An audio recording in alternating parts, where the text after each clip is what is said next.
Let's see, we started last Friday, so it's been good.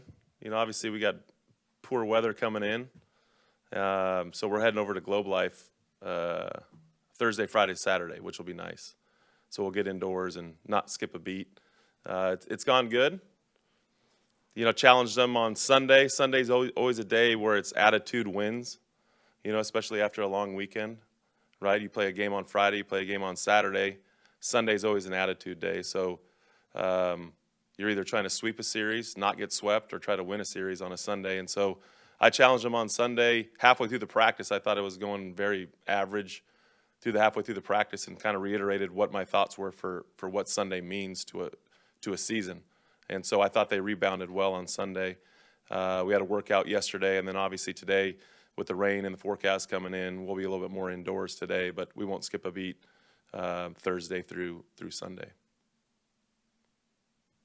Kirk, what have you found now that you're in the job as the head man that you didn't realize would take up as much of your time, or that you would have to spend time on that maybe you didn't realize? Yeah, probably everything. Like, I can't wait to get on the baseball field a lot of days, right? Because all the office stuff in terms of, everything non-baseball related, really.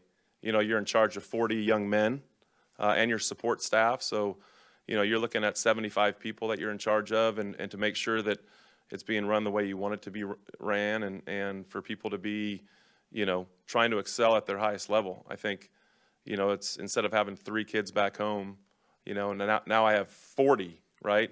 In terms of making sure the baseball stuff I'm not worried about, right? We get on the field and that's kind of comes second nature, but it's everything off the field, making sure that we're, in the right classes, that we're taking care of the classroom, off the field, all the different things in terms of pulling you away from maybe the coaching side of it. I think that's the biggest difference, is just, probably all the other hours in the day where you're spending time on things not baseball related, which I found enjoyment in some of it. Some of it I'm like, oh. Sometimes that recruiting coordinator and pitching coach job looks pretty good sometimes when you're dealing with some of the other stuff.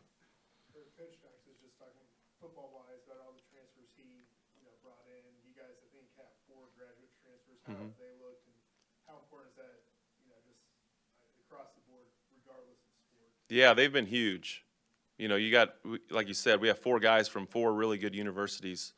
Brett Walker, he started at Oregon last year on Sundays. He's been a big part of their program prior to coming here, so he'll slate into one of those starting roles for us. Tommy Vale came from Notre Dame and has been a reliable bullpen arm for them, so we're looking for him to do the same here. Michael Petrie, a guy from University of Washington, that's going to challenge Curtis Byrne and our other guys for the starting catching role. And then you have Caleb Bolden from Arkansas, that's kind of our Charles King, if you will, in terms of the Swiss Army knife, can do anything in any role. So you have 4 guys that have come from 4 Power 5 conferences that have been there and have done that.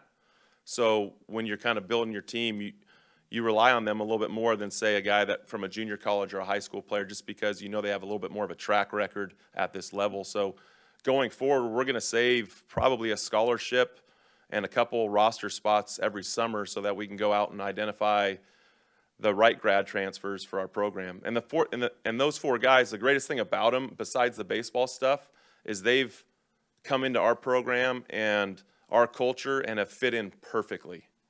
Academically, I think 2 of those 3 guys were 4.0s, just phenomenal. The other 2 were 3.0 and higher. So phenomenal students, phenomenal young men are going to fit seamlessly in our program and play a big role. So we're going to recruit the portal pretty hard every year.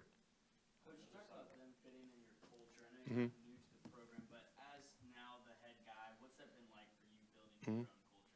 Yeah, it's pretty similar to the previous head coach in terms of, we've had a lot of guys. Obviously, I've been here for 10 years. And, if you look back 10 years ago or 15 years ago, it's been the same culture. And so we've continued to add to that. We've continued to, hit home on those, 3 areas: selfless, excellence, and energy, right? Because that's an all-encompassing deal for a program. And it's easy to say and just say it in the first team meeting and then not live it. But the great thing is we have so many kids that have been here for a while and they pass it down year to year. So it starts at the top, but then it also just trickles down to your returning players. And, we had a lot of the professors and head department of chairs at the baseball field last night for an event, and the common theme was our players are a pleasure to have in the classroom. And I think that it sets the tone from when the older guys show the younger guys what it's like. So culture is a buzzword. You want to have it, but you have to live it every day. And so I think that's the great thing about our program is that everybody involved really hasn't skipped a beat. And we've added little things here and there to what we'd like to have with our program, but for the most part, it really hasn't changed a bunch. Coach, you talked about grad transfers. Mhm. On the other side of the coin, you have a pretty highly rated freshman class Yep. coming in. Who in that group has started to stand out, and who are you We've had a lot of we've had a lot of injuries from the pitching side of it from that freshman class, which is disappointing. Really, they came in with it. We had 3 guys that haven't thrown a competitive pitch since they've got on campus, which is disappointing, and a couple guys that are working their way back. So, but from the position player side, I'm very encouraged. I think it was 2014 and 15 when we started our role, when we had the Luken Baker and Josh Watson, freshman All-Americans. And then I think it was actually Connor Wanhanen, Luken Baker, Josh Watson. And you had 3 or 4 position player guys that were freshman All-Americans in consecutive years, right? So you have that group of kids that are going to be together for 2 or 3 years, 2 or 3 seasons. And I feel like that's what we're building right now. Our sophomore class played a ton last year. The Elijah Nunez, Luke Boyers, Braden Taylors, they played a ton last year. And so now you bring in another position class, the David Bishops, who could play third base, but obviously Braden Taylor's there. We're going to probably play him a lot at first base. He's a guy that's really opened our eyes in terms of getting a ton of playing time. The Hunter Toplanskis, Logan Maxwell, an outfielder from Ohio that's really challenging our outfield. It's going to be really hard for us to keep him out of the lineup.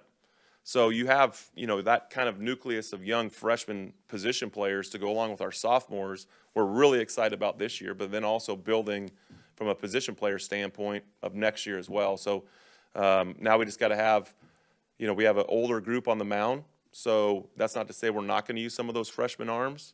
We need to get some of those guys healthy, but we're going to bring probably those freshman arms a little bit slower because of the opportunities the older guys are going to take. Because you have those older guys, does that maybe help you take more time with these young guys to get them right and fully healthy? Yeah, I think so. I think we're going to take our time regardless because it's kind of a marathon. It's not a race, especially we want to be the best that we can be at the end of the season. And we don't want to rush anybody back. So we're taking our time with some guys.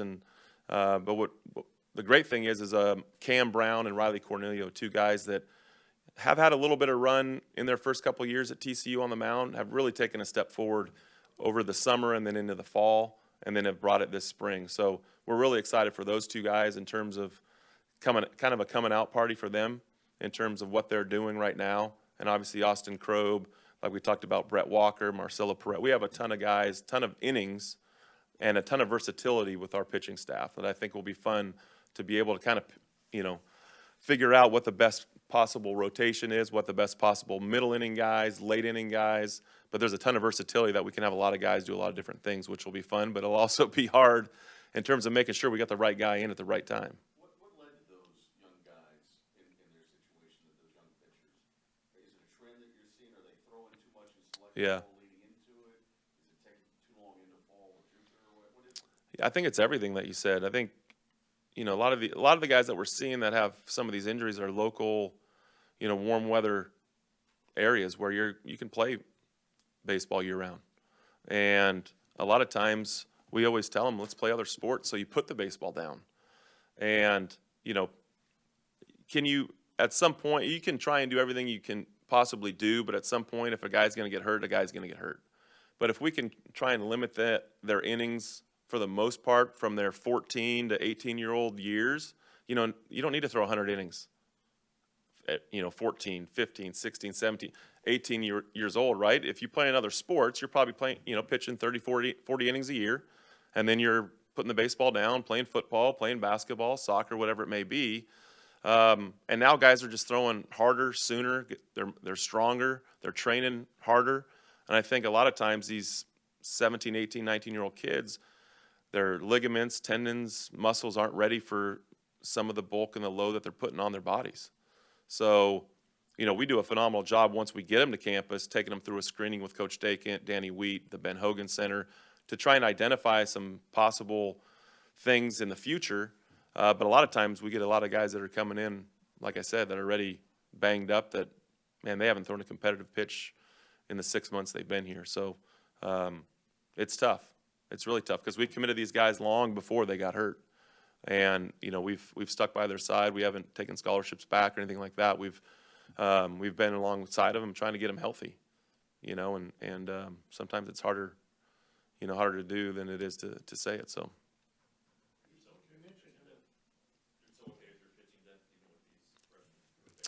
Yeah, for this year I am. My worry is then for next year, the following year, right? So that's where the grad transfers come in.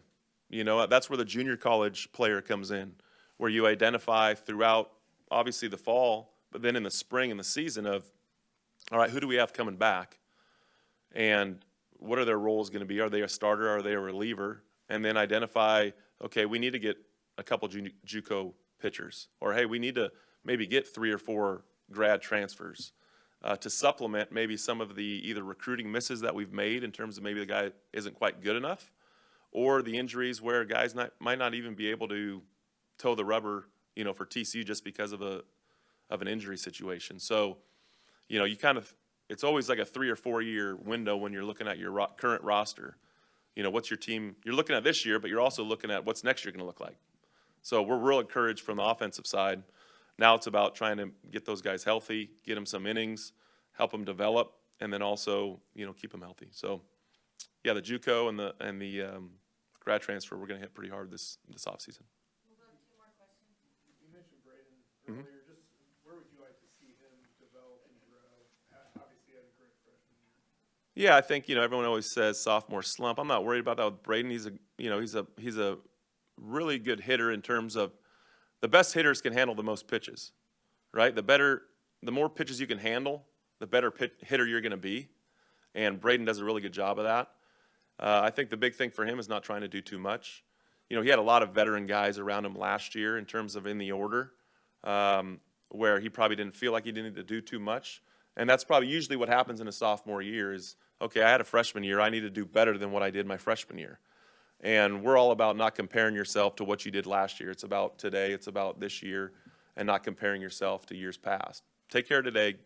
Be as good as you can today, and try and get better today. And Braden does that as consistently as anybody, and I think that's why, you see the success he's had. He plays a great third base. Could he play shortstop for us? Yes. Could he play second base? Yes. The versatility's off the charts. So he'll play third for us, and I just feel like he just does what he does. Not worried about Braden and his mentality or trying to live up to any expectations. He's just a ball player and loves to play baseball. Real quick on the NIL. Mm-hmm. Trickling into college baseball. Yeah. Could there be an advantage for college baseball when it comes to a kid who's got to determine, hey, if I'm going to go pro, if I'm going to go to college, now that the NIL dollar is in there, in addition to the education, compete with what he's going to get? Absolutely. Anytime you can make it less expensive for a kid that's deciding, do I take money from Major League Baseball, or do I, in most scenarios, do I end up paying to go to college, right? And so anytime that you can kind of supplement that with maybe some NIL opportunities to hang on to a kid, I think is a huge win for college baseball. I think that's why you're seeing college baseball as good as it's been in a long, long time in terms of the players that we're getting, because the MLB draft has been shortened. We're getting more players that might have signed coming to college. So from a baseball perspective, it's as good as it's been. And I think it's going to continue that way just because of, like you said, the NIL money. There's a lot of programs in the country that really value college baseball and have stepped up in a way to help out financially through NIL, which I think can only benefit college baseball and especially TCU.